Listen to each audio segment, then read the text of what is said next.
You've jeopardized the lives of all that you hold dear by harboring a no-murderer. Buffy Summers, the Slayer, the chosen one who saved the world a lot. But let's be real, sometimes she was flat out wrong. And I'm not just talking small mistakes. I mean choices that put lives on the line, broke trust, and even changed the course of the entire show. Today we're breaking down 4 of the biggest times Buffy was completely wrong. And trust me, some of these instances had great, dire consequences. We are clearly demonstrating that we are not together on this. Which is why you have to fall in line. I'm still in charge here. And why is that exactly? Welcome to Sunnydale. If you clicked on this video, What you're after.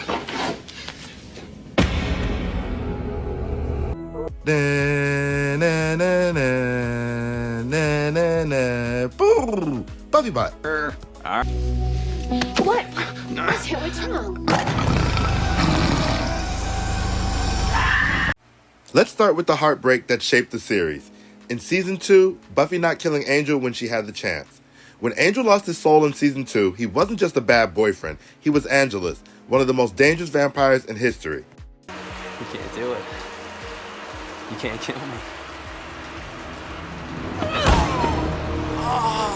And Buffy, she hesitated. She couldn't bring herself to stop him early, even though she knew exactly how much damage he could cause. Give me time. Because of that choice, Angelus tortured Giles, killed Miss Calendar, and nearly ended the world by waking a Catholic. Sorry, Jenny. This is where you get off. Buffy allowed her personal feelings to put the entire planet at risk.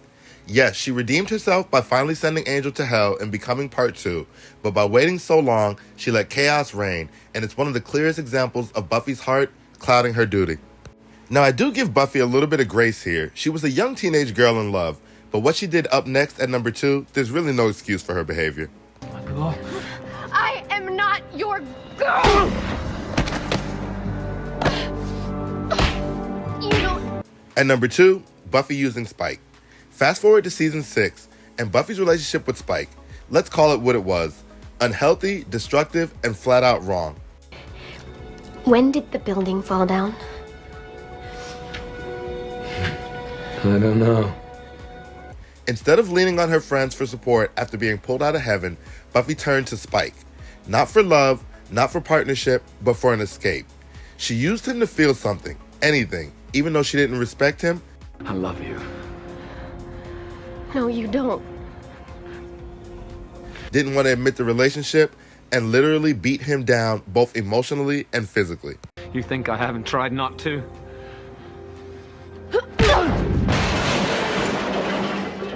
Try harder. Spike was no angel himself, but Buffy's actions here were toxic.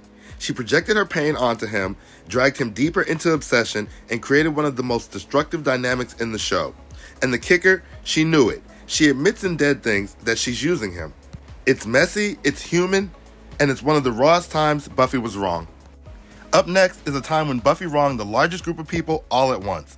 Before we get into that, if you're enjoying the video, please hit like and subscribe. I ask all the time, but it's like I'm speaking a foreign language. Hey, speak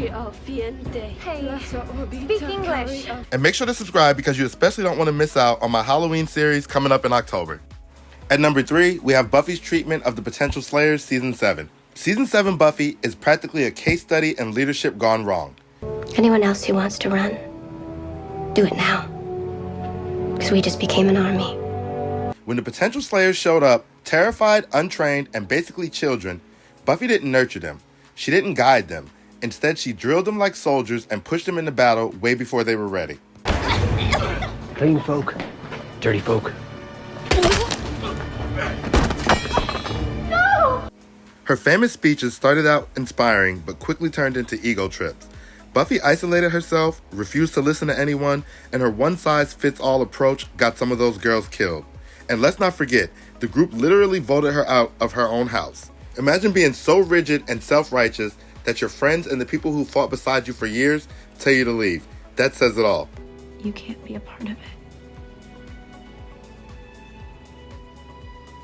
So I need you to leave.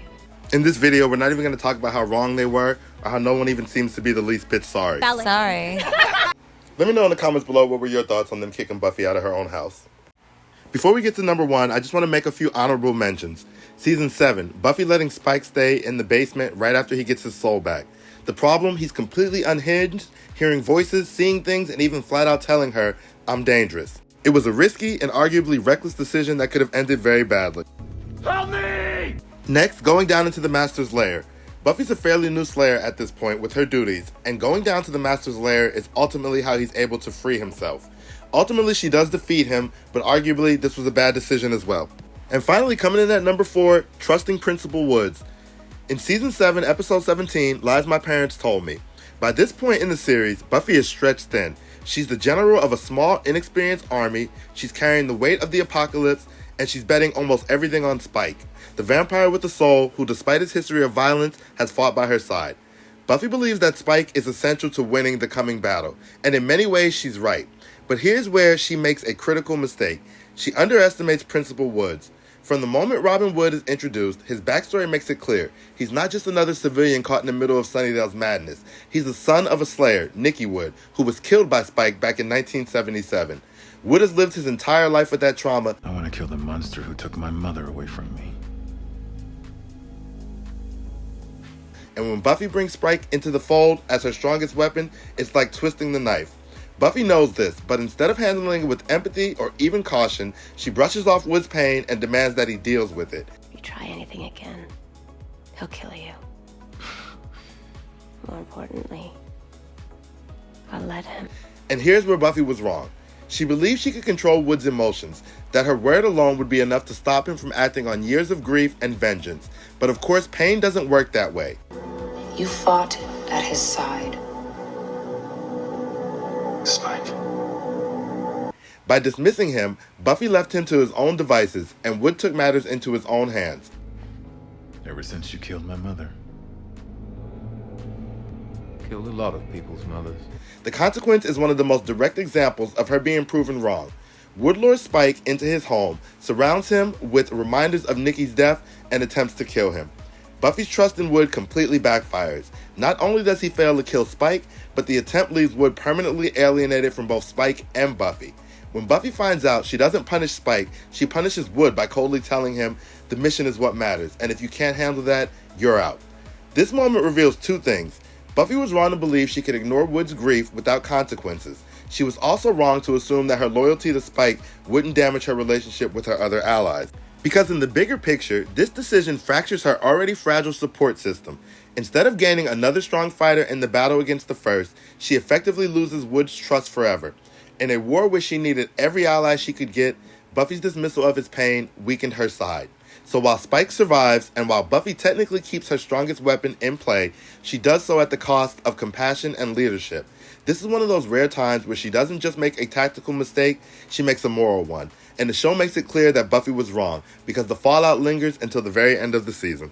And that's all I have for today's video, 4 times Buffy was wrong. Do you agree or disagree with my picks? If you do disagree or you want to add on, definitely leave a comment below. I'll be sure to check that out. And again, if you enjoyed the video, please like and subscribe. Like I said, you don't want to miss out on our Halloween series. Thanks so much for watching. I'm Buffy, the Vampire Slayer, and you are? Dead. I may be dead, but I'm still pretty. Hi, I'm an enormous slut. Talking about 2 very powerful witches and a 1,000-year-old ex-demon. Willow's a demon? It is a sham, but it's a sham with yams. It's a yam sham. Need a hand? No thanks. I'm good. Slayer's a robot. Did everybody else know the Slayer was a robot?